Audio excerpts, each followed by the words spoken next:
Mike Rowe. You're known for your captivating storytelling. Can you tell us about the concept behind your latest project, Something to Stand For? Well, thank you. And sure, it was kind of an accident, to be honest. Most good things that have happened to me in this crazy business have a Forrest Gumpian kind of thread throughout. And this movie happened because I started writing short stories a few years ago in the style of Paul Harvey.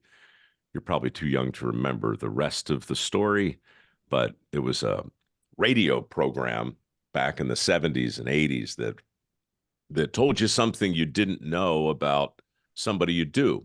Famous people, usually. They were short mysteries that had a big reveal at the end. I used to love those things. So I started writing my version of them. I called it The Way I Heard It. And those stories turned into a podcast, and then they turned into a book, and then they turned into a TV show. And then not long ago, somebody pulled me aside and said, "Hey, you should take 8 or 9 of these things, like the real patriotic ones, and stitch them together for a movie for Independence Day." And I thought, that's not a horrible idea. And so we did it and basically adapted these short stories for the big screen and stitched them together with a trip to DC where I visit monuments and memorials and the statuary that, for whatever reason, some people in our country today seem to be offended by. Not exactly sure why, but what comes out the other end is not a movie that looks like anything I've ever seen in a theater before. It's not a documentary, uh, but neither is it a big narrative. There are 300 actors in this thing, but they don't talk to each other. They all are there to bring the stories to life in this fun combination of big recreations and drunk history. And then in between, you get me in the Capitol telling you some things maybe that you didn't know about the people who built our country. So it's a first and foremost, it's a love letter to those people, but it's also a rumination on gratitude and with a little bit of mystery sprinkled throughout. You mentioned that the film draws inspiration from your podcast, The Way I Heard It. So, how did you translate these audio narratives into a visual cinematic experience? Was it difficult for you to do that? Well, that's a great question. I mean, initially, I thought it was a terrible idea just to adapt them from an audio form into TV. I just didn't think it would work because I was afraid the visuals would give away the reveal and sort of spoil the misdirect. But turns out I was wrong. I found a production company who really understood this format, and as it turns out, we've done like 6 seasons of this for TBN and a new network called MSM. So it's been out there. Not a ton of people have seen them. So that I was pleasantly surprised to see that any kind of adaptation was possible. And once I saw that, I realized, oh, we can go back in and we can make them even better for the big screen. And then once I saw that, then I was sold. This is a movie that I think, oh God, I would never say it's important. I would never say it's, a movie whose time has come because I mean, it's easy to overpromise, but I will say that we're living in a time when both sides, left and right, are having a very hard time coming together on anything. So I did want to put a movie out there that was not political, but also unapologetically patriotic. And that's what this is. Each story is another example of something I think most Americans can agree is worth standing for. And the final story is called Something to Stand For. And I liked it so much, I thought, well, let's just call the movie the same thing. And now you have a movie coming out. You mentioned national division. With so much national division these days, something to stand for does feel particularly timely. So why do you think it is important now to revisit stories of American sacrifice and unity? Because if we lose our shared connection to the past, I'm afraid it's not just the present that's going to be confusing. It's the future. We have to be able to agree on the virtue of the fundamental principles that our country was built upon. We have to. We don't have to agree that our elected officials are currently the best and brightest. We don't have to agree that the job is done. The job will never be done. Our country was founded by imperfect people, and we are far from finished. But this idea that we can't take pride in what we have accomplished and that we can't be grateful for what we have achieved and that we can't celebrate what we have built, simply because we're not perfect. That's dangerous in my view. This whole binary trap that so many people fall into.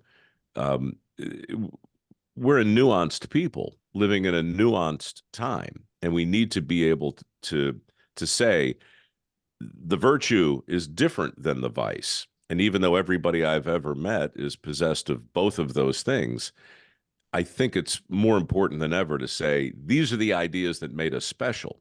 These are the things that made this country great. And look, nobody wants a lecture. Nobody nobody wants a sermon. Nobody wants a scolding. And this movie doesn't do any of those things. First and foremost, it's an attempt to entertain. But but I will say that unless you've traveled, unless you've been around the world, unless you've lived in other societies and cultures under different types of government, you're it's going to be more difficult to fully appreciate the miracle of what we have today. So so yes, I think that if the movie can remind people without a lecture that gratitude is probably the single greatest gift we have. Because if you're grateful, if you look at this whole experiment, and I don't mean the country, I mean all of it. The fact that you're alive, the fact that you walk the earth, the fact that you live in America. If you're not completely overwhelmed with gratitude by those things, then you know it's going to be you're going to have a harder time than you otherwise would, in my opinion. So the movie's goal is to awaken and encourage some level of gratitude in the people who see it. And is that your goal with the film? Because beyond the historical significance, is that the emotional impact that you want viewers to walk away with? Yeah, I know. Look, it sounds too grand to simply, to say that, but so I'll just keep it personal. For me, writing these stories and then seeing them brought to life and then living with them for a while has been hugely beneficial. Not because it makes me informed or smarter. I mean, it's better to know, in my opinion. But remember, they all live under a banner called The Way I Heard It. I wasn't actually there, right? I mean, I wasn't in the room when the Emancipation Proclamation was signed or the Declaration. I wasn't, I'm not a firsthand witness to history, and I'm super aware that we live in a time where a lot of people heard it differently, and people are trying to rewrite the history, and people sound very certain that some things happened and other things didn't, and you have to respect all of that. But at the same time, I do think we need to make a more persuasive case for the truths we know to be self-evident. Seconds before we started talking, I got an alert on my phone here in Morgan City, not far from where I live in Northern California. Uh, a memorial was defaced, a flag was burned, a plaque was destroyed. It was a Vietnam memorial. Who would do that on D-Day? Why would they do that? I don't I don't know, but I do believe that a lot of people walking around today don't think there's anything to stand for. they don't think there's anything they can feel proud about with regard to who we are as a country. That's not good. And and I do hope the movie will stand in some kind of opposition uh, to that feeling. Well, as you just mentioned, sometimes the way that we remember historical events can change over time. And you do go to the national monuments. You're you cover everything from the American Revolution up through the civil rights movement. So how do you find a balance of, keeping history alive while also not dwelling in the past? Hmm. Well, Can that's you the do that? look, that's the trick. I mean, Santa Anna was right. Those who don't learn from the past are doomed to repeat it. Um, but I also think that those who try to keep the past alive by bludgeoning the viewer with dates and times and chronologies of events, this happened, then that happened, and then that happened, and it's like, okay, but that's not really history.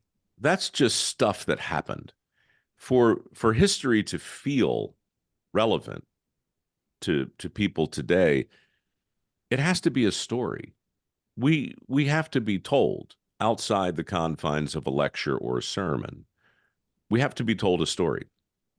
Stories are powerful, and stories are always upstream of politics and culture, and it's fair and good that if somebody heard it differently, maybe they want to tell a different story. Maybe Oliver Stone has a different take than, you know, Kevin Costner. Fine, but to be heard and to have the stories out there and to do it for the sake of keeping people connected with our collective past, that's important, and not being an expert or a historian, I was mindful of that as we did this. I don't want to overreach. I don't want to get too far out of my lane. This is the way I heard it. And a lot of these stories about the people in the movie, I heard from my dad. He was a history teacher, and he knew that his students weren't in his class because they loved history. They were in his class because they had to take it. And so, as a teacher, he had to find a way to encourage some sense of curiosity about who we are, where we came from. So, all of that was on my mind as I made the movie. Uh, Today is the anniversary of D-Day, Normandy invasion. Did you uncover anything surprising during your research and talking to some of the veterans for this film? And also it was a turning point in World War II. Do you think the invasion continues to resonate today? How does it continue to resonate today? Well, it resonates with anybody who's read any of Stephen Ambrose's books. It resonates with, I would think, anybody who watched Saving Private Ryan. Um, they're great cultural touch points that celebrate and ruminate on that day. But it was 80 years ago. It's a long time, and and I think Reagan was right when he talked about being one generation away from losing all of it. And 80 years is more than one generation, really. So, if we can lose the freedoms that we fought for, if we can lose the advancements that we've made, if we can lose all the progress we've achieved, then we can surely forget about what happened in Normandy once upon a time, which is precisely why we mustn't. We shouldn't. We can't forget about that. We can't forget about Pearl Harbor, and we can't forget that today there are millions of people living in America who weren't born when 9/11 happened. And how easy will it be for them to forget that? So, we only remember what we're told is worth remembering. And so, yeah, we get to pick the stories that we tell as storytellers. But more importantly, we get to choose the stories we listen to as viewers and listeners. And in this country, as in every country, there are more townspeople than artists. They're more townspeople than leaders. And so really, I think it's incumbent upon storytellers to tell the sorts of stories that need to be remembered, but it's doubly incumbent on the townspeople and the viewers to have a sense of curiosity and to encourage that curiosity in their families, in our schools. And look, there's no law that anybody's going to pass that says you must read a history book. You must understand D-Day. You must understand why the Nazis rose to power. You must understand why the Kaiser did what he did in the First World War and Otto Bismarck. And you must understand Victoria and Napoleon and Lucknow and Corn Pond and all these great battles that happened. Nobody can make us care. We have to find a way to care about it anyway. And a good story, I think, can help. All right. Well, throughout your career, you have championed skilled trades. Do any of the featured heroes in Something to Stand For embody the spirit of American craftsmanship? Oh, every single one of them does. Yeah. That's a great question because I didn't that was not a metric or a requirement.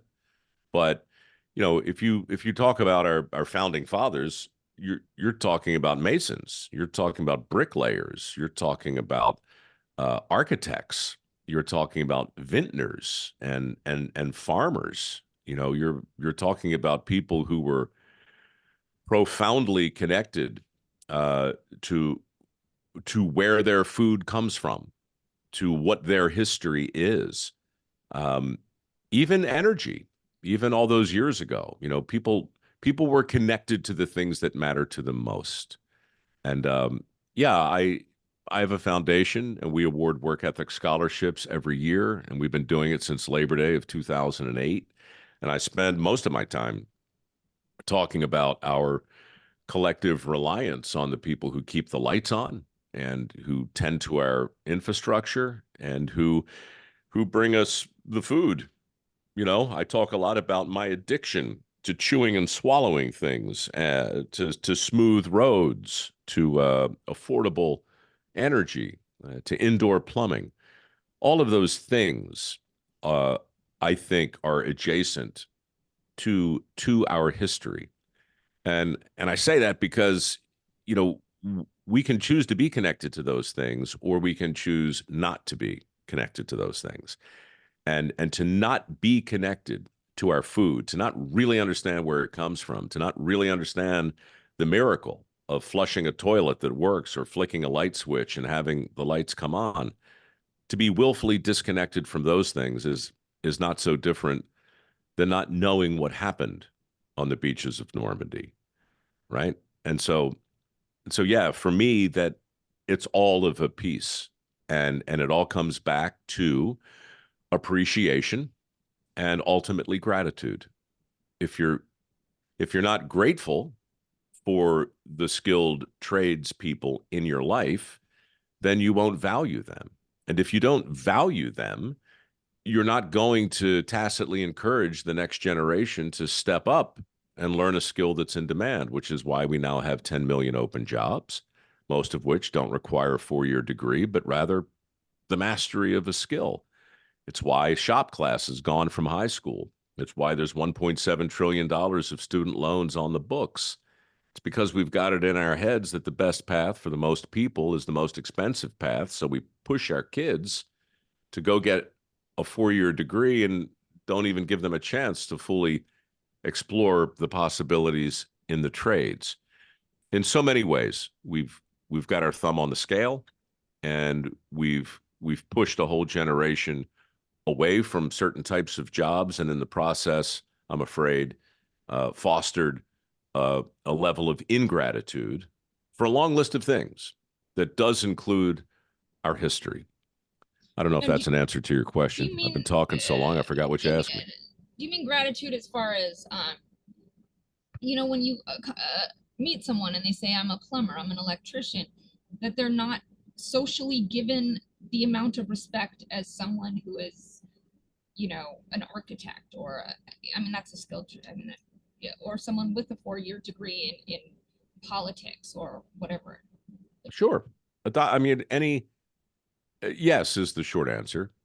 Yes, we have, for whatever reason, in our culture, erected a series of stigmas and stereotypes and myths and misperceptions that surround a great many really important jobs. Welding, is a we've trained 2,000 people through my foundation in the various skilled trades. Welding is probably the biggest one. And to your point, you're at a cocktail party, you're talking to people, and my daughter's a doctor, and my son is an attorney, and this and this, and yeah, my kid's a welder. Nobody says anything. People don't want to be rude, but they all think the same thing, right? Oh, a welder, right? So he really didn't have what it took to to get through a 4-year program, you know, and so what what we have is a default position that all these trades are some kind of vocational consolation prize, and that the people who do these kinds of things are doing them because they couldn't hack it in the more aspirational lane. That's nonsense.